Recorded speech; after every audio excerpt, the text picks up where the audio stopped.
Hello and welcome back to Chasing Green Arrows. Here we go again. We have Mr. Fabrizio Romano in the house. My producer Mustafa, my co-host Zohair, and me are thrilled to have you on board, sir. How are you doing today? I'm okay. Thank you. Big pleasure to be with you. Thank you for the invitation. Really, it's big pleasure to be with you as always. And so ready to start. So I've been practicing this. Buongiorno e benvenuto. Grazie. Is that right? Grazie. All right, perfect. That's my Italian for today. Just wanted to reiterate, thanks so much for coming on. Really appreciate you joining us today. And we're really excited to start talking about everything that's going on in the market and whatnot. Yep. Thank you. The pleasure is all ours. We'll dive right into it. The first question we wanted to ask you was, in the current transfer window within the Premier League, we've seen a lot of players being transferred out. Is that the impact that COVID has had in the past year, or is it just teams kind of clearing out the deadwood? Yes, and the COVID impact is, for me, the key factor of this market for sure, just because selling players, it means that you're saving money, and in particular with the salaries. You know, what's happening with COVID impact in football is that you're losing money just because obviously you don't have anything from the stadium, from the fans, from the merchandising, from the sponsor. So all top clubs are losing a lot of money, but they are still paying the same wages and salaries to the players. So they are only losing money and they are in a terrible situation, but they also don't know when the situation will be back in normality, like with the fans in the stadium and everything back with our life in all over the world. So that's the situation. And selling players or loaning out players is important because you are saving money also from the salaries. And when you talk about top clubs like Italian, English, Spanish, and this kind of clubs, for sure you are saving money with big salaries, and it's so important for the clubs to change this kind of situation. So I think it's just the start of a process in the next 1 and 2 years where the top clubs will have to change also the approach with the salaries of the players. When you want to sign a new one, you can't spend like 20 million euro, 30 million euro for a single player after taxes for one season. You need to change a bit. Italian clubs like Juventus are starting with this, and Barcelona in Spain, and also Paris Saint-Germain will change something. So top clubs are understanding that with this situation, you need to change or you will break up everything. Yeah, fair enough. Just to follow up on that really quickly. In general, we've seen, barring a few exceptions, we've seen very few big marquee signings happen in the January transfer window. Is that just the nature of the January transfer window, or is it to do more with the COVID impact as well? Like it has happened in the past as well. So yes, I think it's 50-50. Obviously, the idea of the transfer window in January is I go for opportunities. So it's normal in transfer window in January to have this kind of moves. But sometimes also they happen, like 1 year ago, the situation of Bruno Fernandes with Manchester United. Today it would be impossible to spend 60 million euro in January without people, fans in the stadium, or you can plan with the future of the club. So yes, also the COVID impact is a problem just because it's past like 20 days of window, and really a lot of big moves are not going to happen, like names like Upamecano or this kind of names are not moving anywhere just because they are waiting for the summer. They hope that in 5-6 months the situation will be better, and for sure we hope that the transfer market will be back with top names. I'm sure, yes, but now it's really difficult to do big moves because of COVID also, yes. Yep, thank you for that. So I just wanted to ask a question on the same theme, but a slightly different perspective. You actually mentioned that, because of COVID, there's no fans, so there's no ticket revenue. We see in some leagues, the media deals have been renegotiated because, the games don't have the same broadcast value. So like I said, there's revenue shortfalls all across Europe. All the clubs are suffering from it. But which leagues do you think are suffering the most? There was a lot of news in France about them losing their broadcast deal. So do you see, like, for example, the French league as being more vulnerable? They need to sell players to make up that revenue shortfall compared to, let's say, someone like England, compared to Serie A. And, do you think that big clubs or just clubs in general will look at that as a big opportunity to pick up players on the cheap? So they don't spend that 20 million, they get someone for 5 because these clubs are, struggling. Yes, and for sure, France has some problems with these TV rights, as you mentioned, that are creating problems to the clubs, not to Paris Saint-Germain, just because obviously Paris Saint-Germain are on different level with their ownership and everything. So it's another thing. But when we talk, in my opinion, about La Liga, for example, what's happening with La Liga clubs like Atletico Madrid, Barcelona, Real Madrid, they are having a terrible period. Just imagine that last summer, Barcelona only did some small things and they were needing a revolution, total revolution, after losing this match against Bayern Munich. Was something terrible for Barcelona history. And they couldn't do anything big just because of the COVID impact. Real Madrid are not signing any player by 1 year and a half. And Atletico Madrid are doing, okay, I sell one player, I sign another one. So it's just a balance between this. And this is because in La Liga, you have really some new rules that are creating big problems to top clubs. So I would say La Liga more than French league, also because Paris Saint-Germain are another level, as we mentioned, but Barcelona with salaries have a terrible situation. A financial situation is really difficult. They need to sell players to change the situation of the salaries. Real Madrid have been smart because they understood the summer that the situation was difficult. So they said, so let's sell players, only selling players like Hakimi and this kind of players, getting money and saving money for next summer. And they will go for players like Alaba and this kind of deals, interesting opportunities. They are ready, but just because last summer they have been perfect with not signing anyone, but they are suffering. Yes, in Spain, more than in France, in my opinion, and also in Italy, we have clubs like Inter. I live in Milano, I know the situation. Inter have a difficult, really difficult situation by economical side. They are looking for new partners for the club, and we're talking about the strong ownership from China, and they are in a difficult situation, and they are looking for new possible owners. So imagine that the situation is really difficult also here. That's crazy. I actually didn't know that it was that bad in Italy. I knew a little bit about Spain, that they have to sell a player before they can buy a player. I think that's some of the rules you're talking about. But I had no idea that the situation in Italy was like that as well. Just because in Italy we are also used to like creative transfer market. You know, we are used with loan, with buy option. It's something new, for example, for leagues like Premier League. They were used to say, okay, you want a player, I spend 60 million euro, and he's coming to Manchester United, Chelsea, Manchester City. Now it's different for them. Here in Italy, we are used by 10 years to do like loan with buy option, with obligation to buy if he plays 50% of the matches. So we are so creative, but we are used to this kind of market. Awesome. Thanks for that one. Yeah. So getting into a little bit more specific, I'm a huge Arsenal fan. So as an Arsenal fan, I can't help but think that they could have handled the Ozil situation a little bit better in terms of using him more to create some of the deadlock which we've handled. We're in a bad position right now as a team, as Arsenal is in general. So the Ozil situation could have been handled better. What were your thoughts on that one? I agree with you. It's just a pity when I see this kind of players like Ozil, and the same was for Bale at Real Madrid, that they are amazing players and they are not performing and they are out from the squad. So it's the situation of Ozil was really poor from Arsenal, and I think it's a pity also for the player, because watching this kind of players on the pitch is just a pleasure for a football fan. I mean, it's not just Arsenal fan or Real Madrid fan, it's just a fan of football. So I agree with you. I'm happy for Fenerbahce, because going in MLS in this moment, in my opinion, wasn't so smart from him. He needs to be part of the top project like Fenerbahce, okay, with big fans, we hope soon in the stadium, but they are amazing in Turkey with a fantastic passion. So if the stadiums will be open like next summer, we hope, I'm sure that with Ozil, they will be like a party in every match with Fenerbahce. So I'm happy for him, just because he will be a starter. Finally, he will be loved around him. But I agree with you about Arsenal. So losing this player, terminating his contract is really a big pity. And this is a problem for a club. They've been smart in this moment because they save money. But looking at what Mesut did in his career, losing this player with this kind of terminating contract, cancelling this contract is just a pity. I agree with you. But when you have problems with a club, and Arsenal had a lot of problems in the last years, this is what happens. And it's the same with many other clubs in this moment. Yeah. We heard about Socrates also today. We've seen in the past about Sanchez, Cazorla, Ramsey. Arsenal in general, do you think have been handling contract situations really poorly? Yes, there are some problems with this kind of situations. Yes, and we have football clubs that are good to sell players, and football clubs have important problems in selling players. It's the same also in other leagues. I think Arsenal have some problems by this side. Look also what they did with Pepe, like spending 80 million euros to sign him, and he's not a starter. And then you have to let players go to for free, like Ramsey and many other you mentioned.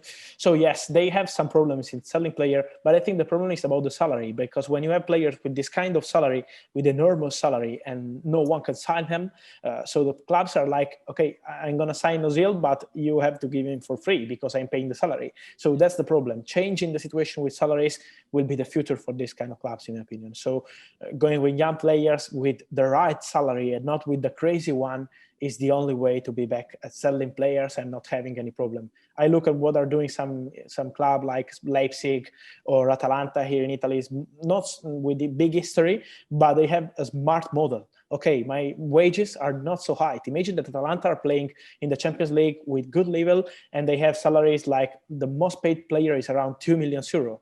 And it's something that I think 2 million euro at Arsenal is for the third goalkeeper. So that's football now in this moment, and you have to change with this mentality. Yeah, I think thank you very much for that. My co-host will never let me forget that very easily, I think. Yeah, we've been trying to convince him to support a better club, but it hasn't worked out yet. Maybe in the future. Actually, wanted to talk something. You mentioned something about the young players and whatnot. I wanted to talk to you about this. Something that I've noticed at least in the UK, is that more and more young players, for example, you see Jadon Sancho, Jude Bellingham, Yunus Musa. These guys are choosing to build their careers in Europe. They're not playing in England anymore, and instead they're choosing to go to Germany. They're choosing to go to Spain, and they're choosing to develop over there.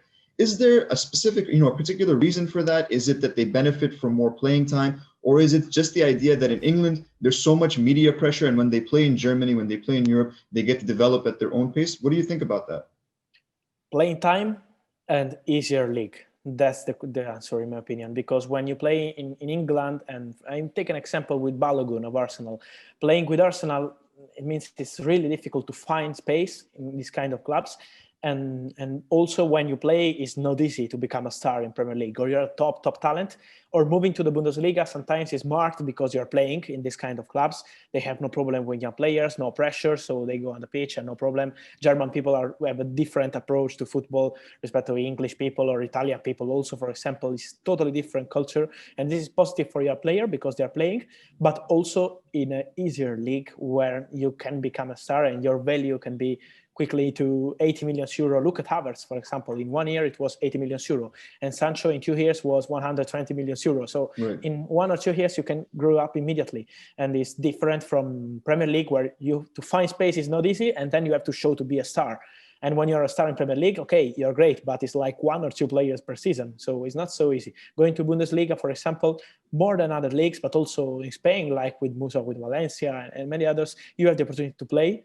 And these clubs are used to sell players. That's another answer. Just because if I'm playing with Manchester City or Arsenal or Manchester United, they're used to keep their best players and they don't want to lose their players. So probably if you're playing with Manchester United or City or Arsenal or Chelsea or English clubs in general, for sure you're going to stay in this club because they want to keep their players. When you are in a German club, in a Spanish clubs like Valencia or this kind of clubs in German football, they are ready to sell these players.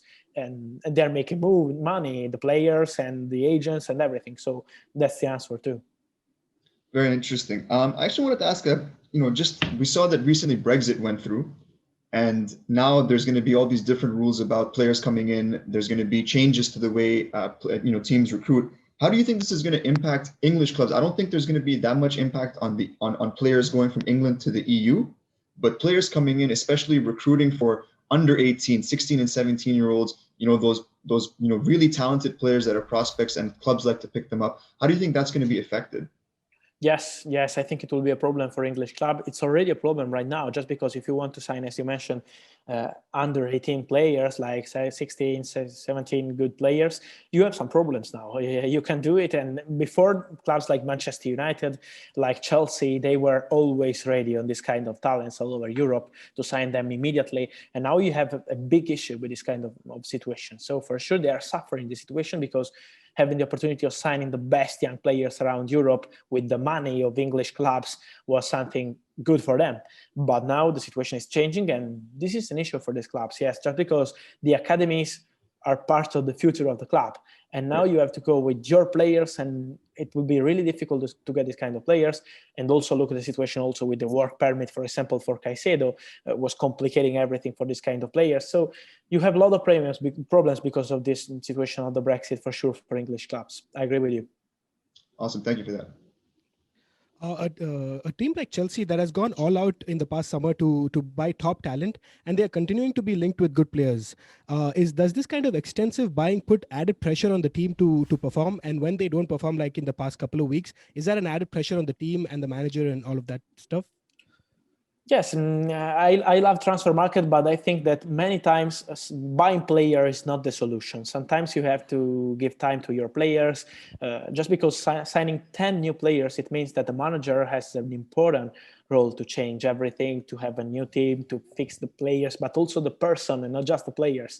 It's important with new people in the dressing room to have the good mix between the guys and not just the players on the pitch, but also outside. So sometimes it takes time. It's normal, in my opinion. Also, when you sign young players like Havertz moving from German football with their family here and moving to London and going to Chelsea, it's totally different to another league, another football. So it needs time, and sometimes signing new players is not the solution. So I think Chelsea are understanding this, just because, for example, in January, I don't expect them to sign any big player. They understand that they have to give time to this team, but for the manager it's different, because managers in football have never time. They never have time. So it's normal that Lampard is suffering in this moment. He's in real danger. But I agree with you when you talk about the situation of transfers. Sometimes when you want to do something big, as Chelsea did last summer, you have also to understand, and to be smarter, to understand that it needs time. It's impossible to fix a new team with Ziyech and Werner and Havertz and Thiago Silva and Chilwell and a lot of players. I don't remember also the name, just because they signed many players. And you're creating something new. You can have 10 fantastic players, but it's not a team. It's not the same thing.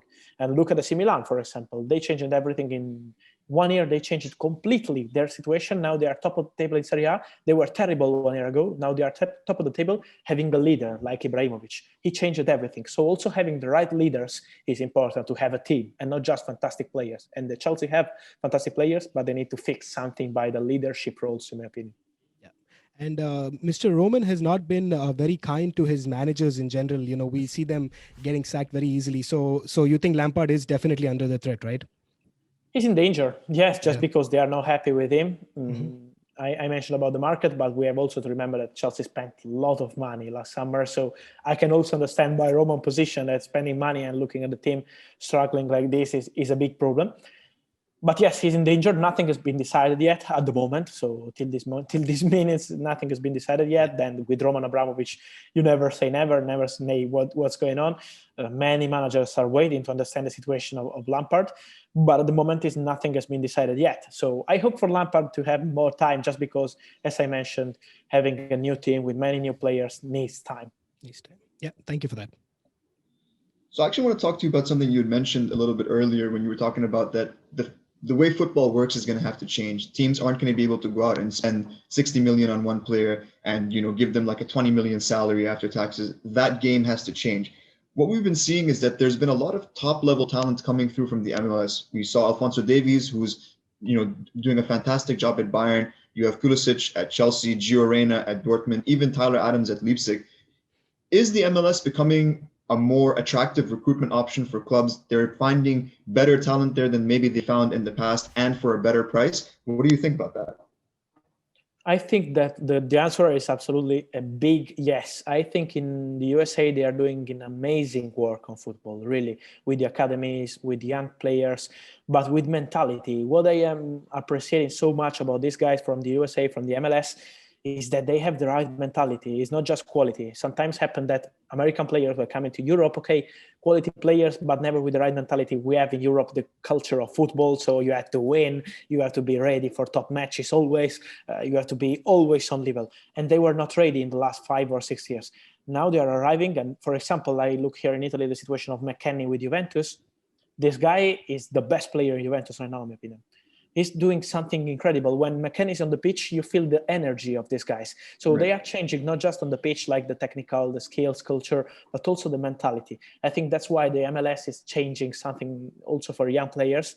And yes, they are going with a lot of interest in football, in bringing new young talents. The next one will be Brian Reynolds, ready to join European football. But they have always a new one, and this is so positive in my opinion. I really appreciate what they are doing with football in general. As I mentioned, on the pitch, pitch, off the pitch, with communication, with managers, with investing money in young talents. So really congrats to them. For example, I make an example with Caicedo, with Moses Caicedo. He's close to join Brighton. He was in talks with Manchester United. But during this race for Caicedo, Atlanta were trying to sign him. The player said no, but Atlanta were ready to sign a young talent. So you have the opportunity of signing young talents, make them develop like in 1 or 2 years, and then selling to European football. This is perfect for them. I really appreciate what they're doing. Yeah, so you mentioned Atlanta a few times, and I really have a lot of respect for what Gasperini is doing over there. He's really got them playing on a different level. But you touched on this, and it's about their recruitment. I don't know what it is that they're doing, but they always seem to get these great talents that are underrated. No one seems to know about them. I'm sure you do, but a lot of people don't know about them. No, I don't.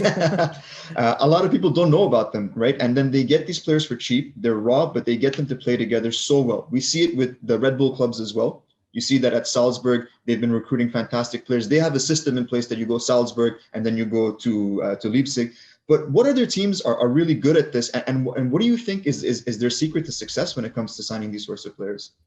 Some Belgian clubs are doing an amazing work. For example, they're working so well on young talents. And the secret, in my opinion, is the big difference you have when you have a sporting director who is traveling around the world, watching at the matches, being in the stadium. I know personally the director of Atalanta, and he's never at the stadium when Atalanta is playing.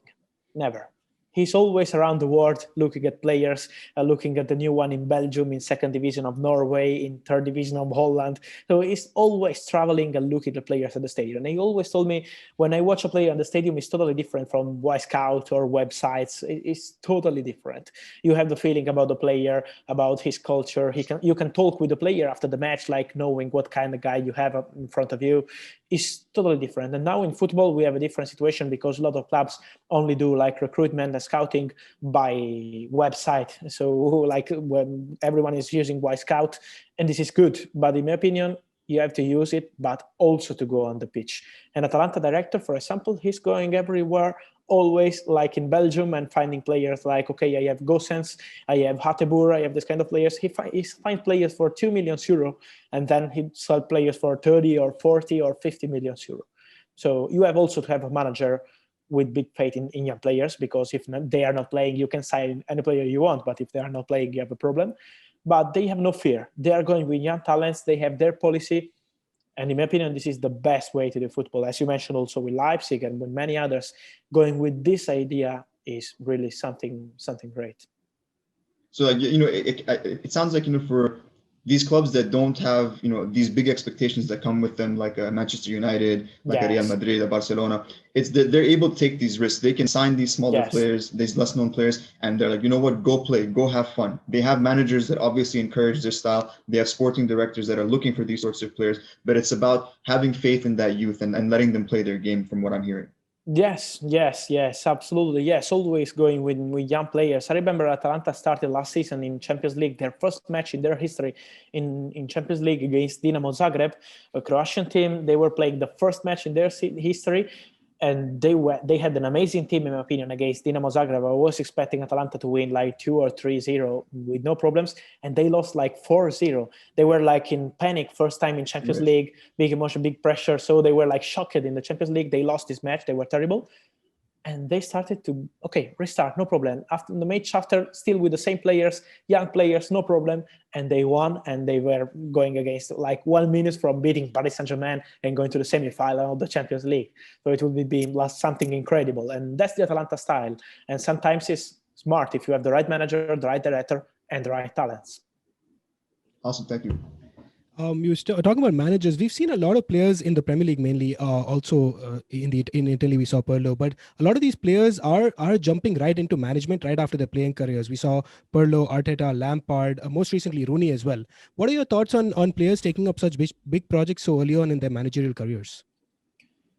It's interesting. I always like, as a football fan, when a legend is also on the bench. So I like the feeling. I think our different situation. For example, Lampard was going to Derby County and then to Chelsea. So you are doing like a career, a way of working to arrive at top club. Pirlo is different, just because Pirlo was never being a manager in his career, never been on the bench in his life, and then immediately gone on Juventus bench, and he's having some problem with this, just because Juventus are having a difficult season. Sometimes they are doing something that you can't understand, like playing with Ramsey as left winger, with Kulusevski on the bench, McKennie on the bench. Sometimes you can't understand, but it's just because he has good ideas, but the experience is something important in football. So it's like case by case, in my opinion, but I like the way, to be honest, to have new ideas, to have young people on the bench with obviously something great in their past, but also the experience is something important in football. So having the right way to arrive in the top club, for example, what Gerrard is doing, I'm sure that he will be a Liverpool manager one day. But what he's doing is smart, to have the experience of coaching this kind of players like Rangers, have the experience of a top club would be something good for him. Just the other side of the same spectrum, if you think about it, they experienced managers like we see Mourinho coming to Tottenham and doing okay. As an Arsenal fan, I can't praise Tottenham more than okay. I just have to say okay the most. But for that matter, we've seen Sam Allardyce come to West Brom, and he's known to save teams from the drop. So what are your thoughts on some of these old school managers also coming in and not getting a chance at some of these bigger clubs? If you think about it like that. I think it's part of history of football. It's just part of history of football. I see this kind of situation in all countries, to be honest. It's in England, it's the same here in Italy. We have managers who are doing an amazing work, but they are never going to top clubs, just because it's like they are only related to small clubs. But sometimes the situation can change. Look at Pioli, the manager of AC Milan. He was considered a manager for middle table clubs, small clubs here in Italy. He was training with small clubs. And then AC Milan had him like 1 year ago as an interim coach just for some weeks, so it was nothing important. And then he started to win matches and win matches and win matches. And now he's considered like a god here with AC Milan. So sometimes with good, also with some lucky, because you have to arrive in the right club at the right moment. But why not? I'm always hoping for this kind of managers to have a big opportunity. Sometimes they deserve. Thank you. I wanted to ask you something. You'd mentioned, the importance about actually going and seeing the players in the stadium, seeing them play live, being there to actually understand their game when you're recruiting them. But we've also seen the rise of the YouTube footballer, the Instagram footballer, like these guys putting up clips, showing what they can do. Maybe they're not playing in a league right now. Maybe they're playing, in sort of like a separate competition, whatever it might be. Maybe they're playing, they're in Thailand, they're in India, they're in different places that don't have the same global appeal right now when it comes to football. Do clubs look at these sorts of things? Is the rise of social media, increasing awareness about players that you wouldn't necessarily know about? I know for me personally, I'm getting to know about players that are in South America, in the Argentinian league, in the Portuguese leagues that I don't even watch. And I'm beginning to see, like, wow, this guy's crazy. He has so much talent. A big club has to be looking at him, or a more established club has to be looking at him. Do clubs, sort of take that into account?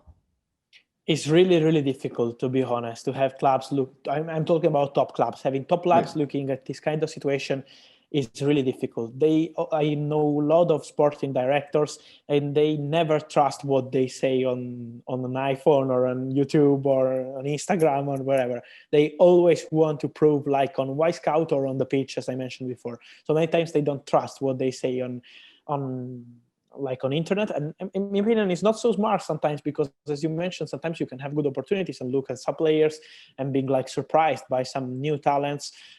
Also, the feeling you have like watching something from these guys is something exciting sometimes. So I agree with you, but many times top clubs are not looking at this kind of situation.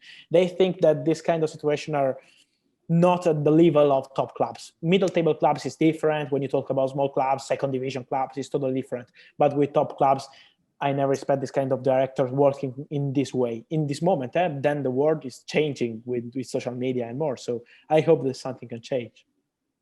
Yeah, that makes sense. I mean, just sticking on the topic of social media, we've seen that certain agents have become very, very powerful in today's football game. To the point that they have a lot of influence with clubs. They have a lot of players at certain clubs. And we see that, when the clubs are approaching a player a certain way, maybe a player is not getting as much playing time as their agent wants, or whatever the case might be. You see conflict between the agent and the club. This to me seems like an uncomfortable situation. For a player, I would think that they want They want to do their talking on the pitch. They want to show what they can, and they don't want the outside distraction of someone else talking on their behalf. But at the same time, they don't want to upset the relationship with their agent, because this is the guy who's helped them get to where they are right now in the game, right? What do clubs see this as? Do they just see this as the cost of doing business, that, you know what, if an agent is a certain way, but they have amazing players, they'll put up with it? Or do you think that, you know, it's a case by case? Some clubs will be like, you know what, we don't want to deal with this guy because there's just too much noise, there's just too much drama that comes with it? Or do they just see it as the cost of doing business to stay competitive at the very top? No, it depends, Larry. It's really case by case. It's club by club. For example, Raiola never made the deal with Real Madrid, for example. So you have clubs that have a strong relationship with this agent or the other one, and you have clubs that never made anything with any agent because they have problems with this one or the other one. So it's really case by case. But what I want to add to what you said is totally correct. But sometimes we have always to remember that players many times decide together with the agent what they're going to share in the press. So it's never casual. Also because it's so easy to attack the agent sometimes, to say, okay, Raiola is terrible, it's terrible. Okay, but the player is getting money. So the player is happy with the agent when the agent is helping you to make money. So for the agent, it's not a problem to be attacked on the press, on social media. They are just working to make money.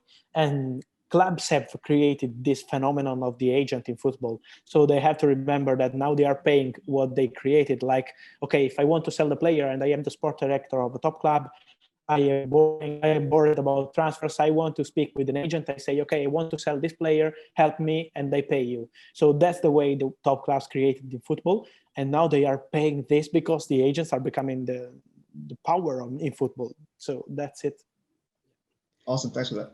Yep. I think that kind of wraps up most of our interview. But before we let you go, I'm an Arsenal fan, like I told you, and my co-host here is a United fan. So just a fun question in the end before we let you go. Would you rather have Mikel Arteta on the wheel or Ole Gunnar at the wheel? This is a good question. I like so much Arteta. I have to be honest. I like because I like the Guardiola style. I like the Guardiola style. So, I like him. Yes. You don't like the Ferguson style? I like the Ferguson style, but I have to choose, and I say Arteta. Okay, fair enough. You made my day. Thank you so much. We're never going to hear the end of this now. I hope you know what you've created. You've created a monster, Fabrizio. Thank you so much. I really appreciate it. Zoya, any last thoughts? Yeah, I just wanted to, just sneak this one in there. Obviously, we all follow your Twitter. I've got you on Instagram as well. Any big names coming up in the next couple of weeks? Any surprise signings that we might get the inside scoop on, or you want to keep those cards close to your chest? No, I think the biggest one will be the one of Dele Alli. I'm waiting to understand what's going on with Dele Alli, because if Dele Alli will join Paris Saint-Germain, and then Tottenham could sign players like, I don't know, Eriksen or another.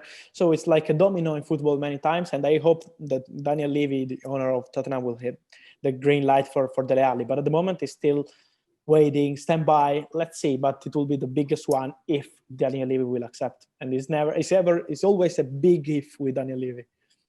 Always a big if with Daniel Levy.